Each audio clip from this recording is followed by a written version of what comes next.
नमस्कार दोस्तों, कैसे हैं आप सभी लोग। मैं रंजीत आप सभी लोगों का आपके अपने YouTube channel study with patience पे आपका स्वागत करता हूं। दोस्तों, आज का जो हमारा टॉपिक है वो गुजरात है। आज हम गुजरात को पूरी तरीके से समझने का प्रयास करेंगे कि गुजरात में यानी कि गुजरात की उच्चावच्ची विशेषताओं को समझेंगे। कहाँ पे उसमें पहाड़ियाँ हैं, कहाँ उसमें झीलें हैं और उनके बारे में जितनी भी विशेषताएँ हैं आज हम इस वीडियो के माध्यम से कवर करने का प्रयास करेंगे। दोस्तों, अभी तक हम लोग जो पढ़े हैं वो उसका एक आपको हम थोड़ा सा डिटेल बता देना चाहते हैं। इसके पहले हालांकि हमने इसका एक सिलेबस आप लोगों के लिए प्रोवाइड करा दिया है। उसमें हमने पूरा बताया है कि कैसे कैसे हम भारत के भूगोल को पढ़ेंगे।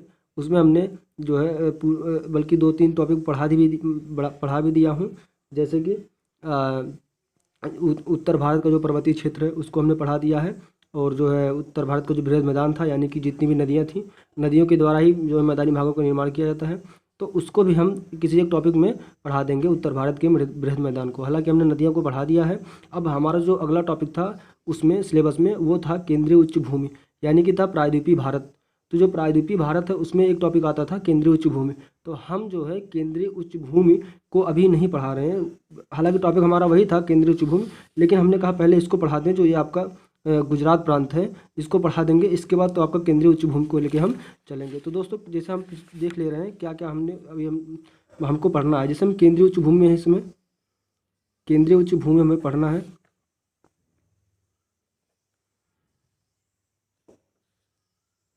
और ये जो केंद्रीय उच्च भूमि है इसमें हमने बताया था इसको 5 पार्ट में 5 इसमें पढ़ना है। 5 पार्ट है इसका। तो पहला पार्ट जो था आपका अरावली था, अरावली पर्वत था, पर्वतमाला, इसको पढ़ना है। दूसरा इसका जो पार्ट था वो आपका था जो है इसमें मेवाड़ का पठार, मेवाड़ का पठार। और जो तीसरा आपका था वो मालवा का पठार। और इसके बाद आपका चौथा जो था इसमें वो था बुंदेलखंड का पठार, बुंदेलखंड का पठार, खंड का पठार। तो ये हो गया। इसके बाद आपका पांचवा था इसमें बांधेर खंड का पठार, तो बांधेर खंड का पठार। तो ये हो गया, हमको 5 पढ़ना था।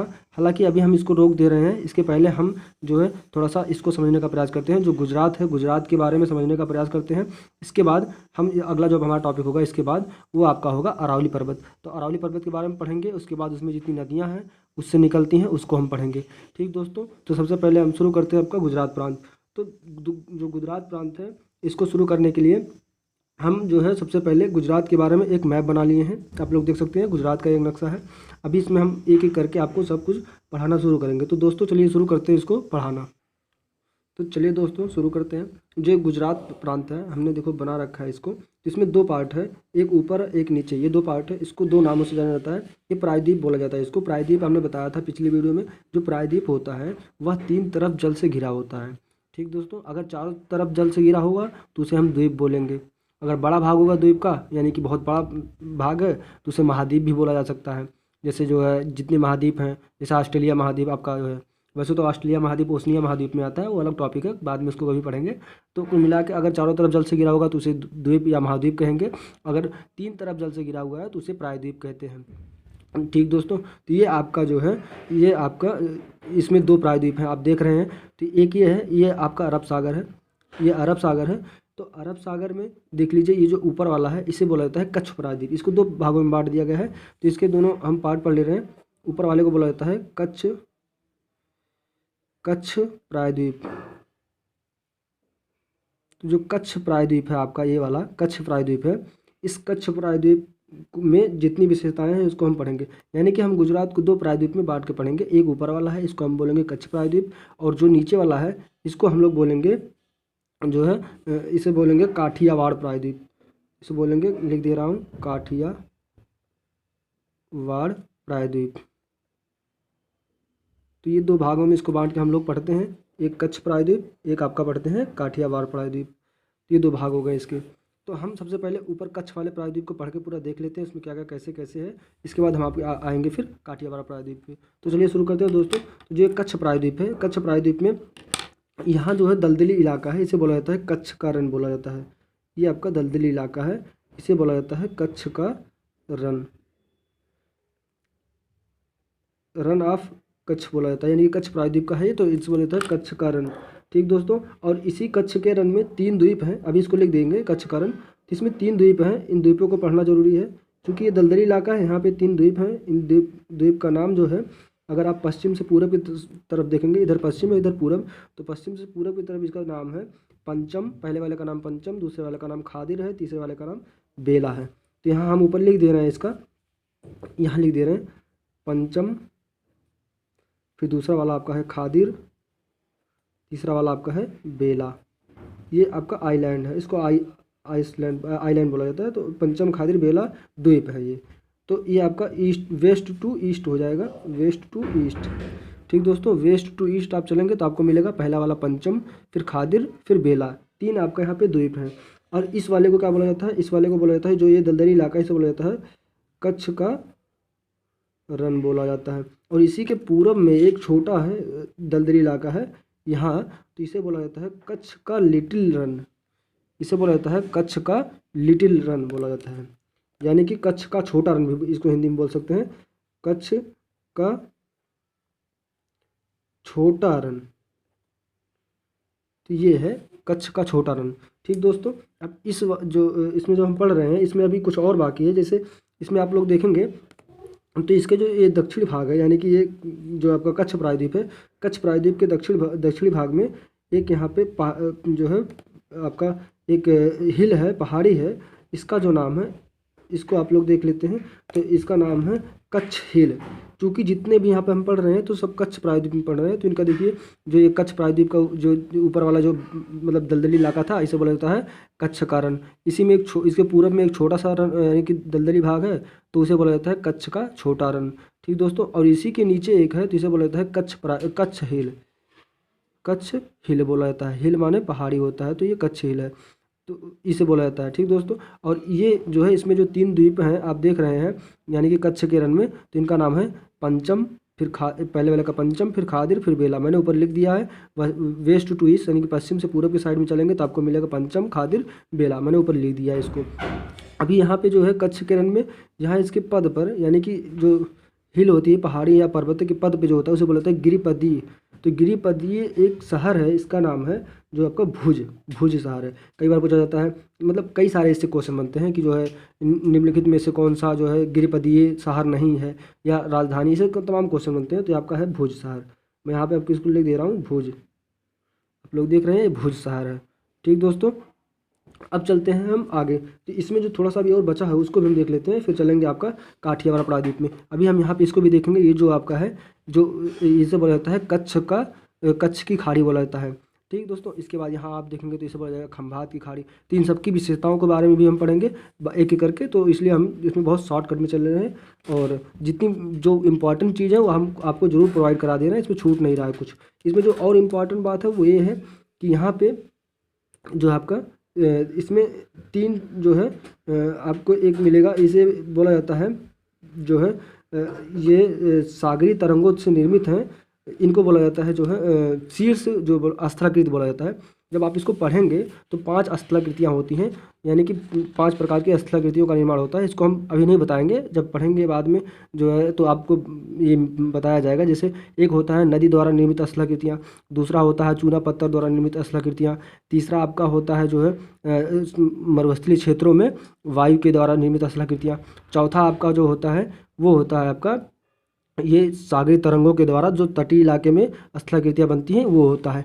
और आपका जो 5वां होता है उसे बोला जाता है हिम, या जो है यानी कि हिम के द्वारा निर्मित स्थलाकृति। तो 5 स्थलाकृतियाँ होती हैं, उसी में से जो आपका चौथा स्थलाकृति है, यानी कि जो सागरी तरंगों के द्वारा तटीय इलाकों में निर्मित स्थलाकृति होती है, उसी को बोला जाता है, मतलब उसी में ये बनता है, इसी को बोला जाता है शीर्ष स्थल। तो जो अभी हम बता रहे हैं आपको ये 3 है, इसे बोला जाता है शीर्ष स्थल। ठीक दोस्तों, बहुत डिटेल में इसको पढ़ेंगे बाद में चल के, फिलहाल इतना समझ लीजिए ये शीर्ष स्थलीय भाग है। और ये शीर्ष स्थलीय जो भाग होता है ये बनता कैसे है, तो ये आप प्लीज इतना के समझ लीजिए कि सागरी तरंगों के द्वारा जब तटीय इलाकों को मतलब उसको तटीय इलाकों का अपरदन किया जाता है, तो तटीय इलाका मान लीजिए तटीय इलाका है, इसके 3 पार्ट कर दे रहे हैं। तो जैसे ये ऊपर वाला आप मान लीजिए कठोर जो है चट्टान है, बीच वाला आपका जो है मुलायम चट्टान है, और नीचे वाला आपका फिर कठोर चट्टान है। तो ये क्या होगा, इसका अगला फिगर हम देख ले रहे हैं। तो ये ऐसे हो जाता है, मान लीजिए ऐसे चट्टान था ये, तो ये ऐसे हो जाएगा, जो बीच वाला मुलायम चट्टान है ये सागरी तरंगों के द्वारा इसका निक्षेपण हो जाएगा। तो इसे बोला जाता है जो है, इसे बोला जाता है लघु निवेशिका। लघु निवेशिका ये अलग टॉपिक है हालांकि, लेकिन हम आपको थोड़ा सा समझाने का प्रयास कर रहे हैं ये चीज़ है क्या। तो निवेशिका, जो ये लघु निवेशिका है दोस्तों, ये लघु निवेशिका, तो ये लघु निवेशिका इसी जो है मुलायम चट्टान को काट कर जो है सागरी तरंगे निर्माण कर देती हैं। ये जो ऊपर वाला भाग बढ़ जाता है, यानी कि जो कठोर चट्टानें होती हैं ऊपर और नीचे मान लीजिए, तो इन दोनों चट्टानों से जो निर्मित श्रृंखला होती है, मतलब वो होती है, उसी बोला जाता है शीर्ष स्थल।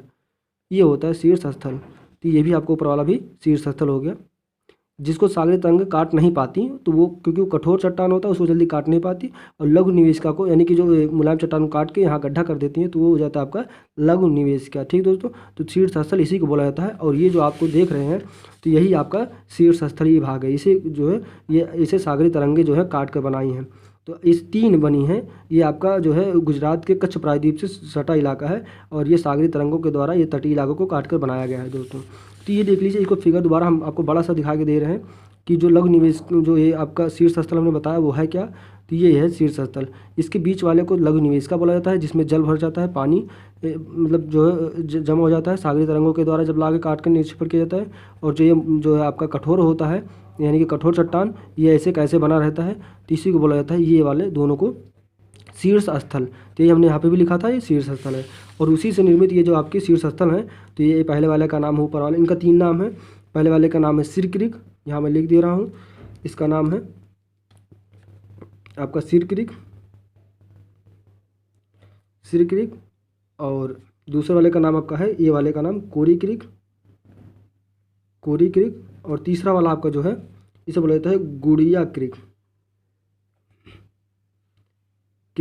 ठीक दोस्तों, यहाँ दिख रहा होगा सर, ऊपर वाले का नाम है सिर क्रिक, कोरी क्रिक और गुड़िया क्रिक। सिर क्रिक, कोरी क्रिक और गुड़िया क्रिक, तो ये तीनों हैं। इसमें जो है सिर, ये इसलिए हम बता रहे हैं क्योंकि ये इंपॉर्टेंट इसलिए है क्योंकि सिर क्रिक और कोरी क्रिक को लेके भारत और पाकिस्तान के बीच विवाद चल रहा है। देखिए यहीं बगल से ये पाकिस्तान आपका शुरू हो जाता है, इधर से यहीं से पाकिस्तान आपका शुरू हो जाता है। तो पाकिस्तान और ये भारत के बीच में जब आप इसको निकालते हैं, यानी कि इसको बोला जाता है मतलब तटवर्ती सीमा, यानी कि जो है जो समुद्री बोला जाता है कि जब आप देखते हैं समुद्री क्षेत्र को देखते हैं जिसमें आपकी नौसेना रहती है, तो उसे बोला जाता है 12 नॉटिकल मील या 15 मील तक जो है वो एरिया किसी भी देश का होता है। तो जब आप पाकिस्तान से देखते हो तो पाकिस्तान से ये आ जाता है, भारत से भी देखते हो तो भारत का ही है। तो ये दोनों में पड़ जाता है, इसलिए भी ये जो आपका विवादित है। ठीक दोस्तों, इसलिए इसको हमने पढ़ने का प्रयास किया। इसके बाद हम अपना चलते हैं कच्छ प्रायद्वीप, ये जो कच्छ की खाड़ी, इसके बारे में थोड़ा सा समझने का प्रयास करेंगे। तो जो ये कच्छ की खाड़ी है दोस्तों, ये कच्छ की खाड़ी इसके बारे में हम पढ़ने का प्रयास कर रहे हैं। इसमें जो है कुछ जो बहुत इंपॉर्टेंट तथ्य हैं उसको हम पढ़ने का प्रयास करेंगे। ये जो कच्छ की खाड़ी है ये आपका अरब सागर का है, यानी कि ये आपके अरब सागर से यानी कि सटा हुआ। अगर पूछा जाएगा कि कच्छ की खाड़ी किस सागर का भाग है, तो आप बताएंगे कि ये कच्छ जो है कच्छ सागर का भाग है। और ये जो है इसमें एक बहुत ही जो मतलब मैं बताने के लिए जो बहुत इंपॉर्टेंट था उसको मैं डिस्कस कर दे रहा हूँ कि ये जो है इसे समुद्री राष्ट्रीय उद्यान घोषित किया गया है भारत का। और ये साथ ही भारत की सर्वाधिक ऊंची, अगर पूछी जाए कि भारत में सर्वाधिक ऊंची जो है यानी कि जो है इस भारत में सर्वाधिक ऊंची सागरी ज्वार तो कहाँ पे आता है, तो आप क्या बताएंगे, तो ये बताएंगे जो है यहाँ पे आता है, यानी कि कच्छ की खाड़ी में आता है। विश्व का सर्वाधिक ऊंचा ज्वार कहाँ पे आता है, तो अगर भारत का पूछा जाए सबसे ऊंचा ज्वार तो उसका होगा कच्छ की खाड़ी। लेकिन अगर पूछा जाए विश्व का सर्वाधिक ऊंची ज्वार कहाँ आती है, तो आएगा आपका अमेरिका में। आपको पढ़ेंगे तो अमेरिका में बताएंगे, एक है फंडी की खाड़ी है। ठीक दोस्तों, तो उसी फंडी की खाड़ी में आपको वो मिलेगा। वो यानी कि आप लोग समझ लीजिए कि फंडी की खाड़ी जो है वो विश्व की सर्वाधिक ऊंची ज्वार वाला क्षेत्र है। वहाँ पे सबसे ज़्यादा यानी कि विश्व की सर्वाधिक ऊंची ज्वार जो आती है वो वहीं पे आती है। ठीक दोस्तों, ये इसके अलावा जो है आपका ये हो गया इसमें कंप्लीट। अब चलते हैं हम अपने, इसमें जो मैं एक चीज़ और लिखा हूँ, ये लिखा हूँ 12,000 मेगावाट। ये जो 12,000 मेगावाट है ये विद्युत यानी कि ज्वारीय विद्युत संभावना जो संभावित क्षेत्र है ये कच्छ का इलाका, इसको हम यहाँ पे लिख दे रहे हैं, लिख के आप लोगों को समझाने का प्रयास कर रहे हैं। ये जो कच्छ की खाड़ी है इसके संबंधित 2 क्वेश्चन बनते हैं, यानी कि भारत की सर्वाधिक ऊंची जो ज्वार आती है तो वो कहाँ पे आती है, कच्छ की खाड़ी में, भारत की सर्वाधिक ऊंची ज्वार। उसके अलावा जो है यहाँ पे जो है संभावित विद्युत अगर देखा जाए इसे बोला जाता है ज्वारीय। थोड़ा सा आप लोग को टफ लग रहा होगा लेकिन आप लोग इसको समझ लीजिए, ये पेपर में बहुत पूछा जाता है। ज्वारीय विद्युत संभावित जो है क्षेत्र। तो ये पूछा जाए भारत की दूसरी सर्वाधिक ज्वारीय विद्युत संभावित क्षेत्र कौन सी है, तो आपकी हो जाएगी कच्छ की खाड़ी। यहाँ पे जो है 12 मेगावाट जो है विद्युत जो है संभावित क्षेत्र ये आपका पड़ता है, यानी कि यहाँ पे लगभग 1200 मेगावाट विद्युत की यहाँ पे संभावना की जाती है। ये ज्वारीय विद्युत संभावित क्षेत्र में दूसरा है भारत का। ठीक दोस्तों, दूसरे नंबर पे आता है। अभी आप पहले नंबर पे देखेंगे तो यहाँ आपको मिलेगा, ये आपका यहाँ पे 7000 मेगावाट, यानी कि भारत की सर्वाधिक ज्वारीय विद्युत संभावित क्षेत्र है ये। तो यहाँ पे लगभग 7000 मेगावाट ज्वारीय विद्युत जो है यानी कि यहाँ पे मिलता है। ठीक दोस्तों, तो ये आपका है पहला है भारत का पहला ज्वारीय विद्युत संभावित क्षेत्र, तो आपका ये आएगा खंभात की खाड़ी। जब पढ़ेंगे यहाँ पे भी देखेंगे तो ये फिलहाल यहाँ से इतना कच्छ के बारे में 2 था। एक पहला है कि यहाँ पे जो है भारत की सर्वाधिक ऊंची ज्वार आती है, दूसरा ये है ज्वारीय विद्युत संभावित क्षेत्र में भारत का दूसरा है। यहाँ 1200 मेगावाट की ज्वारीय विद्युत संभावित क्षेत्र संभावना है। ठीक दोस्तों, अब चलते हैं हम खंभात की खाड़ी पे। जो खंभात की खाड़ी वाला इलाका है इसमें हम देखने का प्रयास करते हैं कहाँ पे कैसे कैसे क्या है। तो सबसे पहले हम बता दें कि यहाँ पे एक पहाड़ी इधर है। ये एक चीज़ आप लोग इसमें देख लीजिए, मैं जिसमें 2 कलर किया हूँ। एक इसके जो तटीय इलाके हैं ये भी एक प्रायद्वीप है। इस प्रायद्वीप का नाम मैंने बता दिया है, इसे बोला जाता है जो है आपका काठियावाड़ प्रायद्वीप। ये जो काठियावाड़ प्रायद्वीप है ये 3 तरफ से घिरा हुआ है। आप देख लीजिए प्रायद्वीप कैसे होता है। तो ये जो है इसमें आप एक तरफ कच्छ की खाड़ी आपको मिलेगा, एक तरफ आपका अरब सागर मिलेगा, दूसरी इधर आपको खंभात की खाड़ी मिलेगी। यानी कि कच्छ की खाड़ी, अरब सागर और खंभात की खाड़ी से घिरा हुआ ये आपका काठियावाड़ प्रायद्वीप है, जो गुजरात का एक प्रायद्वीप है। तो इसे काठियावाड़ प्रायद्वीप बोला जाता है। और इसी में हम आपको पढ़ाने का प्रयास कर रहे हैं, समझाने का प्रयास कर रहे हैं। तो इसी में आपका पहले ये आप देख लीजिए, इसका जो तटीय इलाका हमने जो इसको 2 कलर किया हुआ है। देखिए इधर से एक आपका पिंक कलर है, इधर से आपका ब्लू कलर है। तो जो पिंक कलर है इसे जो बोला जाता है, इसे बोला जाता है पोरबंदर तट बोला जाता है। इस तट को बोला जाता है पोरबंदर तट। यहाँ हम लिखने का प्रयास कर रहे हैं, इसे बोला जाता है पोरबंदर तट। ठीक दोस्तों, ये आपका पोरबंदर तट हो गया। इसके अलावा जो ये ब्लू कलर से है इसे बोला जाता है गोहिलवाड़। थोड़ा सा ये आपको दिख नहीं रहा होगा तो हम बोल दे रहे हैं, इसका है गोहिलवाड़। तो गोहिलवाड़ तट जो है ये इस वाले तट को बोला जाता है जो यहाँ से है। इसको आप कैसे समझ पाएंगे, तो यहाँ एक आपका द्वीप है, द्वीप जो आपने पढ़ा होगा दमन एंड द्वीप का द्वीप है। तो ये द्वीप है, तो द्वीप के इधर वाले को जो है पोरबंदर तट बोला जाता है और इधर वाले को जो है गोहिलवाड़ तट, जो यहाँ तक गया है। ठीक दोस्तों, जिससे 2 तट इसको बोला जाता है। एक आपका इधर वाले का जो पिंक कलर का है इसे बोला जाता है पोरबंदर तट, इधर वाले को आपको जो इधर है मतलब ब्लू कलर का इसे बोला जाता है गोहिलवाड़ तट। ठीक दोस्तों, इसके बाद ये आपका द्वीप है दमन एंड द्वीप का भी यहाँ पे पढ़ाएंगे तो हम बताएंगे दमन आपको कहाँ मिलता है। देखिए आप दमन यहाँ पे है, गुजरात से सटा है, यहाँ पे है, ये दमन है आपका। और यहाँ आप अगर पढ़े होंगे तो आपको मिलेगा दादर नगर हवेली। फिलहाल अब ये सब एक हो गए, पहले 2 था, 2 आपका यूनियन टेरिटोरी था, एक दमन एंड द्वीप था और एक दादर नगर हवेली था। ये आपका दादर नगर हवेली है, दादर नगर हवेली है ये। और ये आपका दमन एंड द्वीप है, दमन एंड द्वीप है। तो ये इसी दमन एंड द्वीप का एक द्वीप है, ये है यहाँ पे। ठीक दोस्तों, इसे द्वीप बोला जाता है दमन एंड द्वीप का, जो ये इलाका है। और ये आपका दादर नगर हवेली है। ठीक, अब ये तीनों एक हो गए हैं इस समय। तो ये जो है आपके एक ही यूनियन टेरिटरी होगी, पहले ये 2 हो गए थे। आपका जो केंद्र शासित प्रदेश है पहले 2 था, एक दमन एंड द्वीप था, अब एक और था दादर नगर हवेली। इस समय ये 1 हो गए हैं। तो कुल मिला के इस समय कितने हो गए हैं, 8। पहले 9 थे जब आपको जम्मू कश्मीर मिला के आप लोग पढ़ते थे, जम्मू और कश्मीर लद्दाख। तो ये 2 उधर हो गए थे, 7 इधर थे, तो 7 2 9 हो गए थे। उसमें से आप ये तीनों 1 हो गए हैं, तो इसलिए 1 घट गया है। तो आपका इस समय वर्तमान कितने हैं, तो 8 आपके यूनियन टेरिटोरी हैं। ठीक दोस्तों, तो यह आपका अलग टॉपिक था। फिलहाल हम चलते हैं अपने टॉपिक पे। तो ये आपका समझ में आ गया होगा, इधर वाले को पोरबंदर तट, इधर वाले को गोहिलवाड़ तट। तो अभी इसी में हम पढ़ने का प्रयास करते हैं। ये जो आपका यहाँ पे है एक हिल है, इस हिल का नाम है बरडा। ये बरडा हिल है। ठीक दोस्तों, यहाँ पे एक बरडा हिल है। इसके अलावा यहाँ पे 3 क्रमशः हिल हैं, पहाड़ियाँ हैं। इन पहाड़ियों के नाम बहुत इंपॉर्टेंट है, इसको आप याद कर लीजिएगा। पहले वाले का नाम है आपका मांडव की पहाड़ी, जो मैं लिख रहा हूँ मांडव हिल। दूसरा वाला ये आपका है गिरनार हिल। तीसरा वाला आपका ये है गिर हिल। यहाँ लिख दे रहे हैं गिर हिल, ये आपका हो जाएगा गिरनार हिल। ये आपका मांडव हिल, ये आपका मांडव हिल। ठीक दोस्तों, तो ये हो गया मांडव हिल, गिर हिल, गिरनार हिल। और इसी मांडव हिल पे यहाँ देखिए हम लिख दिए, तो अब यहाँ बनाएंगे कैसे, फिलहाल बना दे रहे हैं इसी पे। तो ये आप लोग समझ लीजिए इसी मांडो हिल में, यानी कि इसी मांडो हिल के पद पर इसे भी बोला जाएगा गिरिपदीय शहर। ठीक दोस्तों, जैसे यहाँ भुज था तो यह कच्छ का गिरिपदीय शहर था, यानी कच्छ हिल का गिरिपदीय जो है शहर भुज है। तो ऐसे ये गिरि मतलब होता है पर्वत या पहाड़, तो यह तो इसी का जो इसके जो पद पर बसा हुआ शहर उसी को बोला जाता है। तो इसको बोला जाता है आपका राजकोट। जो राजकोट है वो इसी मांडो के गिरिपदीय पर मतलब गिर के पद पर है, यानी कि इसी के मांडो हिल के पद पर है, तो इसका नाम है राजकोट। ठीक दोस्तों, ये है। अब इसके अलावा दो यहाँ पे सरोवर हैं, यानी कि दो झीलें पाई जाती हैं।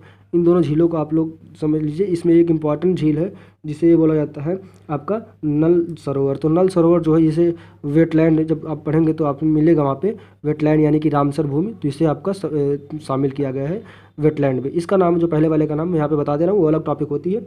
इसे बोला जाता है नल सरोवर। तो ये दूसरा आपका हो जाएगा, पहले वाला नल सरोवर है, झील है, दूसरा वाला जो है लखतर झील है। ये बहुत इंपॉर्टेंट झील है, इन दोनों झीलों को आप लोग याद कर लीजिएगा। तो लखतर झील, दो झील है, एक नल सरोवर झील, एक लखतर झील। तो इतना इसमें था। अब इसके अलावा हम थोड़ा सा इसमें देखने का प्रयास कर रहे हैं खंभात की खाड़ी के क्षेत्र में। तो जो खंभात की खाड़ी का इलाका है दोस्तों, इसके बारे में आप लोगों को थोड़ा सा हम इसमें बताने का प्रयास करेंगे। खंभात की खाड़ी के इधर जो जितने इधर क्षेत्रीय इलाके हैं, यानी कि इसके तटीय इलाका है खंभात की खाड़ी का, ये भारत में जो है, भारत के खासकर गुजरात में जो है पेट्रोलियम के लिए बहुत ही महत्वपूर्ण क्षेत्र है ये, यहाँ पे जो हम बता रहे हैं इस समय। ठीक दोस्तों, यहाँ पे हमने जो बता दिया था, ये भारत का सर्वाधिक विद्युत संभावित क्षेत्र माना जाता है। ठीक, ये जो हमने बताया है ज्वारीय विद्युत संभावित क्षेत्र, यानी कि जहाँ संभावना की जाए कि यहाँ पे ज्वारीय विद्युत की संभावना कितनी है। तो जैसे ये आपका है 12,000 मतलब 1200 मेगावाट विद्युत, मतलब यानी कि ज्वारीय विद्युत संभावना यहाँ पे है। तो ये आपका दूसरा है। पहला आपका यहाँ पे हमने बताया है कि ये 7,000 लगभग, यानी कि लगभग 7,000 मेगावाट ज्वारीय विद्युत संभावित क्षेत्र है। ठीक दोस्तों, तो ये आपका हो गया खंभात। अब खंभात से जुड़ी हुई हम थोड़ी बहुत जानकारी देख लेते हैं। इसके बाद हम आपको दिखाने का प्रयास करेंगे कि यहाँ पे जो अभी इसको बनाए हैं, इसका एक और फिगर बनाएंगे, उसमें आपको दिखाने का प्रयास करेंगे कि कहाँ कौन कौन से जो बहुत इंपॉर्टेंट शहर हैं। जैसे आपको यहाँ पे मिलेगा जो है ओखा मिलेगा, यहाँ पे आपका जो मिलेगा कांडला मिलेगा, यहाँ द्वीप मिलेगा, इसके अलावा पोरबंदर, फिर आपको मिलेगा नवी बंदर, मगरौल, माने कि ऐसे कई सारे, जैसे करावल, फिर यहाँ पे आपका सोमनाथ मंदिर जो है वो यहाँ पे जो है, फिर उसके बाद यहाँ पे खंभात मिलेगा, कई तमाम ऐसे, तो उनको भी समझने का प्रयास करेंगे।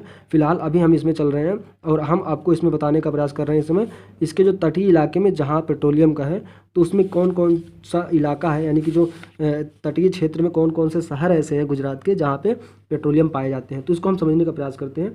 तो यहाँ हम देखते हैं, सबसे पहले आपका मिलेगा अंकलेश्वर। अभी हम जब आपको बताएंगे तो अंकलेश्वर दिखाएंगे कहाँ है, तो आपका अंकलेश्वर जो है यहाँ पड़ता है गुजरात में, यहीं पे। ठीक दोस्तों, यहाँ पे आपका अंकलेश्वर पड़ेगा। फिलहाल उसको भी हम दिखाएंगे, पहले आप यहाँ समझ लीजिए कौन कौन से पाए जाते हैं। तो हम यहाँ दिखा रहे हैं आप लोगों को।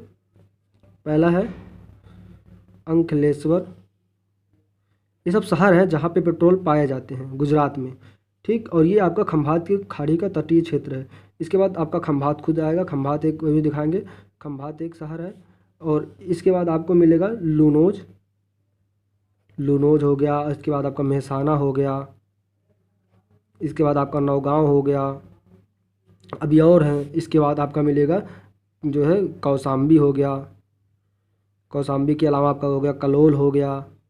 तो आप लोग घबराइएगा नहीं, इसमें बहुत इंपॉर्टेंट है, इसको आप लोग ट्रिक एक बना लीजिएगा, उस ट्रिक के माध्यम से आप लोग उसको याद कर लीजिएगा, क्योंकि इसमें कई सारे क्वेश्चन पूछे जाते हैं। तो आप लोग को पता होना चाहिए कि कहाँ मतलब पेट्रोलियम पाया जाता है गुजरात के खंभात के तटीय इलाकों में। तो आपका कलोल हो गया, इसके बाद ओलपद हो जाएगा, ओलपद, ओलपद। इसके अलावा एक और है, इसको बोला जाता है जो है ओलपद के बाद ढोलका बोला जाता है इसको, ढोलका। तो देख लीजिए कुछ ऐसे शहर हैं जो यही इतने इंपॉर्टेंट है, इसको हमने बता दिया कि यहाँ आपका पेट्रोलियम पाया जाता है गुजरात के खंभात के क्षेत्र में। पहला है अंकलेश्वर, दूसरा खंभात, लुनोज, मेहसाना, नौगांव, कौसाम्बी, कलोल, ओलपत, ढोलका। तो इतने शहर हैं जिसमें आपको मतलब इसमें ये लगभग सभी इंपॉर्टेंट शहर हैं। तो इनको आप लोग जो है एक ट्रिक के माध्यम से याद करने का प्रयास कीजिएगा, और ये सभी यहीं पे पाए जाते हैं आसपास के इलाके में, यानी कि गुजरात में पाए जाते हैं। तो ये इसी में है। ये देखिए आप जो बनाए ये महाराष्ट्र का इलाका है, इसी में आपका दमन मतलब दादरा नगर आपका हवेली। ठीक दोस्तों, हम शुरू करते हैं। आपको अगला टॉपिक दिखाने जा रहे हैं जिसमें इसमें सारे शहर आपको दिखाएंगे जो बहुत ही इंपॉर्टेंट शहर है, इसके तट पर है, उसको दिखाते हैं। तो चलिए हम पहले फिगर बना लेते हैं, फिर आपको दिखाने का प्रयास करेंगे कौन कौन से शहर कहाँ कहाँ हैं। ठीक दोस्तों, तो दोस्तों जैसे कि आप लोग देख रहे हैं, ये हमने इसमें बना दिया है। एक इसमें हमने ऊपर वाला जान के नहीं बनाया दोस्तों, जो आप देखेंगे इसके ऊपर जो ऐसे वजह गया था, यानी कि जो कच्छ प्रायद्वीप था उसको हमने बनाया। केवल हमने बनाया है काठियावाड़ प्रायद्वीप को। इसको हमने बताया था ये काठियावाड़ प्रायद्वीप है, ऊपर वाला कच्छ प्रायद्वीप है। तो हम इस समय काठियावाड़ प्रायद्वीप में हैं। इसमें केवल एक ही यहाँ शहर जो बहुत इंपॉर्टेंट है उसी को हम बता रहे हैं। इसके अलावा इसमें बहुत ज़्यादा डिटेल में नहीं जाने की ज़रूरत है कच्छ में। ठीक, तो कच्छ में एक शहर आपका यहाँ पहले पड़ेगा, इसे बोला जाता है कांडला, जो है आपका यह है कांडला। ठीक दोस्तों, और ये कांडला शहर की वजह से यहाँ पे एक द्वीप पड़ता है कच्छ की खाड़ी में। यहाँ पे एक द्वीप है, उसका भी नाम जो है आपका इसी शहर के नाम से है, यानी कि कांडला द्वीप बोला जाता है उसको, कांडला द्वीप। ये आपका कांडला द्वीप इसी को बोला जाता है। यहीं पे जो है एक द्वीप है कच्छ की खाड़ी में। ठीक दोस्तों, और हमने बताया है कि कच्छ की खाड़ी में जो ये पूरा जो है, अभी इसके बारे में एक बार रिकॉल करके हम दोबारा देखेंगे उसी फिगर में, तो जो आप लोग को थोड़ा सा नहीं समझ में आएगा उसको भी समझाने का प्रयास करेंगे। इसके अलावा देखिए यहाँ पे एक और है, आप देखते जाइए कौन कौन से शहर हैं। एक इसको बोला जाता है ओखा, ओखा शहर है। यहाँ से एक जाती है जो है एक रेलवे, बहुत प्रसिद्ध रेलवे जाती है यहाँ से, जो ओखा से सीधा जाती है आपका ये गुवाहाटी तक जाती है, ओखा से गुवाहाटी तक। और ये आपका जो गुवाहाटी पड़ता है असम में पड़ता है, और ओखा यहाँ पे है। ठीक दोस्तों, आप लोग देखेंगे तो आपको मिलेगी ये ओखा से गुवाहाटी तक एक रेलवे जाती है। तो ये ओखा यहाँ पे है आपका गुजरात में, इसी काठियावाड़ प्रायद्वीप के जो है पोरबंदर तट पे इस समय चल रहे हैं, तो इसे पोरबंदर तट पे है। तो इसी पोरबंदर तट पे और एक शहर है, इसका नाम है द्वारिका। जहाँ द्वारिका पे आपके पता होगा कि श्री कृष्ण भगवान की यहाँ पे मंदिर वगैरह मिलेंगे, यानी कि यहाँ बताया जाता है कि द्वारिका में जो श्री कृष्ण भगवान थे यहीं पे इनका जो है शासन अपना चला रहे थे। तो ये द्वारिका शहर है। इसके अलावा आपका एक और शहर इसी के नीचे पड़ेगा, इसको बोला जाएगा पोरबंदर। पोरबंदर माना जाता है कि गांधी जी का जन्म कहाँ हुआ था, तो गुजरात के काठियावाड़ प्रायद्वीप के पोरबंदर नामक स्थान पे इनका जन्म माना था, तो यहाँ पे है वो। इसके नीचे एक और मिलेगा, इसको बोला जाएगा नवी बंदर। नवी बंदर, बंदर ये इसलिए आपको दिखा दे रहे हैं कि ताकि आप लोग को अगर मान लीजिए कोई शहर वगैरह मिले तो आप लोग को दिमाग में, मतलब ये दिमाग में आ जाए कि हाँ वो शहर है कहाँ गुजरात में, अगर गुजरात का कोई शहर मिले। और इसके अलावा आपको मिलेगा यहाँ नीचे मिलेगा मंगरौल, और इसके नीचे आपको एक यहाँ इधर मिलेगा, आपको इसको बोला जाएगा बेरावल। बेरावल, और आपने बहुत प्रसिद्ध जो इतिहास में सुना होगा, मोहम्मद गौरी ने जो है आक्रमण किया था, और वो मंदिर था उस पर 17 बार आक्रमण करके लूटा था उसको, तो यहाँ पे आपको मिलेगा, इसका नाम है सोमनाथ। यहीं पे आपका सोमनाथ का मंदिर है। ठीक दोस्तों, इसके अलावा यहाँ चलते हैं तो यहाँ आपको मिलेगा जो है, यहाँ पे आपको मिलेगा ये खंभात की खाड़ी, इसे बोला जाएगा खंभात, सॉरी ये खंभात की खाड़ी आपका है, इसी के ऊपर जो यहाँ शहर मिलेगा इसे बोला जाएगा खंभात। ठीक दोस्तों, इसके अलावा इसके आगे एक शहर यहाँ मिलेगा, इसे बोला जाएगा भड़ौच, भड़ौच। ठीक, इसके नीचे आपको मिलेगा अंकलेश्वर, और ये अंकलेश्वर हमने बताया था यहाँ क्या होता है, पेट्रोलियम के लिए बहुत ही महत्वपूर्ण शहर है ये आपका गुजरात का। तो इसके नीचे एक और शहर मिलेगा वापी, इसका नाम है। तो यही कुछ इंपॉर्टेंट शहर हैं जो इसी के तट पे पाए जाते हैं गुजरात में, और इसकी कुछ इंपॉर्टेंट ये इसी जो एग्ज़ाम की दृष्टि से इंपॉर्टेंट है, या कई बार आपके मतलब जानकारी के लिए जो बहुत महत्वपूर्ण है उसी को हमने यहाँ पे बताने का प्रयास किया है। तो सबसे पहले हम देखने का प्रयास करते हैं ऊपर में जो एक आपका कच्छ प्रायद्वीप पे एक यहाँ पे एक शहर है, इसका नाम है कांडला, और इसी के नीचे कच्छ की खाड़ी में एक द्वीप है, इसका नाम है कांडला, कांडला द्वीप। इसके नीचे आपका जब आएंगे खंभात की खाड़ी में, यानी कि काठियावाड़ प्रायद्वीप में, तो काठियावाड़ प्रायद्वीप के जो है आपका पोरबंदर तट पर जो मिलेगा, तो इसमें कई सारे शहर जैसे हमने बताया, ओखा है, द्वारिका है, पोरबंदर है, नवी बंदर है, इसके बाद मंगरौल है। इसके नीचे फिर आपको जो ये वाला मिलेगा, यानी कि आपका जो है ये गोहिलवाड़ तट, तो गोहिलवाड़ तट पे आपका वेरावल है, सोमनाथ है। फिर यहाँ आपको मिलेगा खंभात की खाड़ी के तटीय इलाके में, तो खंभात, भड़ौच, अंकलेश्वर, वापी। तो ये सब कुछ इंपॉर्टेंट आपके शहर थे, इसलिए हमने बताने का इसको प्रयास किया। और इसमें जो है आपको एक बार चलते हैं दोबारा रिकॉल करा देते हैं पिछले वाले वीडियो को, बस 2 मिनट में, इसके बाद ये आपका टॉपिक समाप्त हो जाएगा। फिर हम अगली टॉपिक पर आपको पढ़ाएंगे जो है केंद्रीय उच्च भूमि का, वो अरावली पर्वत पढ़ाएंगे। ठीक दोस्तों, अगला टॉपिक वही होगा। तो चलिए शुरू करते हैं, रिकॉल करते हैं। जैसे कि हमने बताया पहले कि यानी जो ये आपका गुजरात है, गुजरात को हम 2 प्रायद्वीप जो है 2 प्रायद्वीप है उसको पढ़ते हैं। ऊपर वाले प्रायद्वीप यानी कि जो अरब सागर और कच्छ की खाड़ी से बना है, तो इसे बोला जाता है आपका कच्छ प्रायद्वीप। इसमें बताया था कि यहाँ पे देखिए आप कच्छ का रण है, इसी के पूर्व में छोटा कच्छ का रण है, ये दलदली इलाका है, इसमें 3 द्वीप हैं, इसका नाम है पंचम, खादिर, बेला। इसी के नीचे एक आपकी पहाड़ी है, कच्छ की पहाड़ी, मतलब कच्छ हिल है, तो ये इसमें एक जो है इसी के पद पर एक द्वीप है, इसका एक शहर है, इसका नाम है भुज है। और इसी कच्छ की खाड़ी में जो है 1200 मेगावाट की जो है ज्वारीय विद्युत संभावित क्षेत्र है। ये भारत का पहला जो है सर्वाधिक विद्युत जो है विद्युत यानी कि अगर पूछा जाए भारत का सबसे ऊंचा ज्वारीय विद्युत मतलब यानी कि ज्वारीय वाला क्षेत्र तो कौन सा है, तो ये आपका आता है। यानी कि भारत का सर्वाधिक ऊंची ज्वारीय क्षेत्र तो आपका ये आता है। यहाँ पे सबसे ऊंची जो है ज्वार आती है, ठीक, ये भारत का सबसे ऊंचा। अगर विश्व का पूछा जाए तो वो आपका आता है फंडे की खाड़ी में विश्व का सर्वाधिक ऊंचाई वाला ज्वार आता है। ठीक दोस्तों, ज्वार भाटा आप लोग को पता होगा, अगर नहीं पता होगा तो हम इसको पढ़ाते जाएंगे तो आपको पढ़ाते हुए आगे मिल जाएगा ये चीज़। ठीक दोस्तों, इसके अलावा हमने बताया था कि जो है विश्व का यानी कि भारत का सर्वाधिक ऊंचे जो है ज्वारीय विद्युत संभावित क्षेत्र, भारत का सर्वाधिक ज्वारीय विद्युत संभावित क्षेत्र तो ये बताता है कि 7000 मेगावाट है। ठीक दोस्तों, तो इसके में बताया था कि यहाँ सिरक्री, कोरिक्री, गुड़ियाक्री 3 जो है ये आपका जो है शीर्ष स्थल पाए जाते हैं। हमने बता दिया था शीर्ष स्थल और लघु निवेशिका क्या होती है, तो इसको हमने इसमें समझने का प्रयास किया था। और इसके बाद हमने यहाँ पे बताया कि जो है ये आपका जो काठियावाड़ प्रायद्वीप है इसमें बर्डा हिल और उसके बाद जो है मांडव, गिरनार और गिर। ठीक, इसमें एक चीज़ है कि जो गिरनार हिल है, ये गिरनार हिल जो है ये यानी कि इन तीनों हिलों में सबसे ऊंची हिल है। ठीक दोस्तों, यानी कि गिरनार हिल मांडव, गिरनार और गिर में सबसे ऊंची पहाड़ी है। ठीक, ये हो गया। इसके बाद यहाँ पे 2 आपको झील बताया, एक नक्श झील है यानी कि नल झील, एक लखतर झील। ठीक दोस्तों, ये हो गया। इसमें एक चीज़ जो हमारा छूट गया था उसको हम समझने के लिए यहाँ पे मतलब समझने का प्रयास करते हैं। ये जो कच्छ की खाड़ी है दोस्तों, कच्छ की खाड़ी हमने बताया था ये आपका जो है आपका कच्छ की खाड़ी को राष्ट्रीय उद्यान घोषित किया गया है भारत का। यानी कि कच्छ की खाड़ी जो है ये आपका राष्ट्रीय उद्यान घोषित किया गया है। लेकिन इस अगर पूछा जाए कि भारत का दूसरा जो राष्ट्रीय उद्यान कौन सा है, यानी कि इसे बोला जाएगा राष्ट्रीय उद्यान का मतलब आप राष्ट्रीय उद्यान का मतलब जैसे आप लोग समझ रहे हैं कि इसे समुद्री राष्ट्रीय उद्यान कहा जाता है। हम लिख दे रहे हैं, बहुत कॉम्प्लिकेटेड वर्ड है, थोड़ा सा ये टिपिकल वर्ड है। इसे बोला जाता है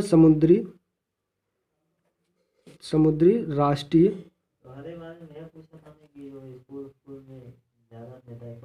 उद्यान। ठीक, समुद्री राष्ट्रीय उद्यान।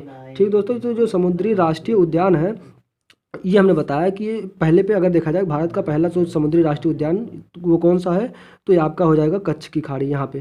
ठीक, और दूसरा अगर पूछा जाएगा तो आपको यहाँ मिलेगा, जब आप पढ़ेंगे यहाँ भारत के एकदम नीचे पे आ जाएंगे तो यहाँ आपको मिलेगा मन्नार की खाड़ी। तो ये मन्नार की खाड़ी जो है वो भारत का दूसरा समुद्री राष्ट्रीय उद्यान है। ठीक दोस्तों, यानी कि भारत का दूसरा समुद्री राष्ट्रीय उद्यान वाला क्षेत्र तो कौन सा, वो मन्नार है, मन्नार की खाड़ी है। यहाँ नीचे मिलता है एकदम, जब भारत के एकदम नीचे जहाँ श्रीलंका और भारत शुरू होता है तो इसी के बीच में पड़ता है मन्नार की खाड़ी। ठीक दोस्तों, ये था कुछ इंपॉर्टेंट तथ्य। तो आई होप कुछ आप लोग को इसमें जानकारियाँ मिली होंगी गुजरात से संबंधित, और इसकी जितनी प्रायद्वीप हैं इससे संबंधित जानकारियाँ आप लोग को मिल गई होंगी। तो मिलते हैं दोस्तों अगले वीडियो में, तब तक के लिए धन्यवाद। और अगला अपना जो टॉपिक होगा वो आपका इसी पे होगा, अरावली पर्वत पे, यानी कि केंद्रीय उच्च भूमि, प्रायद्वीपीय भारत के केंद्रीय उच्च भूमि के अरावली पर्वत के बारे में हम लोग पढ़ने का प्रयास करेंगे। और वहाँ देखेंगे कितनी वहाँ से नदियाँ निकली हैं, कौन सी नदी किस दिशा में गई है, और अभी वो इसमें मिलेगी आपकी 2 नदी आके इसी कच्छ के रन में मिलेगी। इसलिए हमने अरावली पर्वत को नहीं पढ़ा है, पहले इसको पढ़ा दिया ताकि आपको मिल जाए कि कच्छ का रन में जब 2 नदियाँ आएंगी, एक लूनी आएगी, एक बनास आएंगी, तो क्या पता लगेगा आप लोगों को, पता लगेगा कि कच्छ के रन में आके ये विलुप्त हो जाती हैं। यानी कि ये वहाँ से निकलेंगी लेकिन कच्छ के रन में आके समाप्त हो जाती हैं। यहीं पे आके ये दलदली भाग का निर्माण यही 2 नदियाँ करती हैं, लूनी और बनास नदी। ठीक दोस्तों, तो ये आप लोग को एक लिंक मिल जाएगा कि ये नदी जब कच्छ के रन में जाएंगी तो आप लोग को पता ही नहीं रहेगा कच्छ के रन होता क्या है, तो एक दलदली इलाका होता है, तो यहीं आके दोनों नदियाँ मिल जाएंगी। तो इसलिए इसको हम पहले पढ़ने का प्रयास किए। इसके अलावा यहीं से दो नदियाँ और आएगी, एक नदी इधर से आएगी साबरमती, और एक नदी यहाँ नीचे से आएगी, इसका नाम है माही नदी। तो दोनों नदियाँ आके फिर इसी खंभात की खाड़ी में गिर जाएंगी। जब आप लोग को पता नहीं होगा खंभात की खाड़ी है कहाँ या क्या उसके बारे में विशेषता है, तो आप लोग थोड़ा सा इसको समझने का प्रयास नहीं कर पाएंगे। ठीक दोस्तों, यानी कि समझ कम पाएंगे, तो इसलिए हमने पहले इसको पढ़ाने का प्रयास किया इस टॉपिक को। इसके बाद अपना अगला टॉपिक जो बताया हमने वही चलेगा। मिलते हैं दोस्तों अगले वीडियो में, तब तक के लिए धन्यवाद दोस्तों।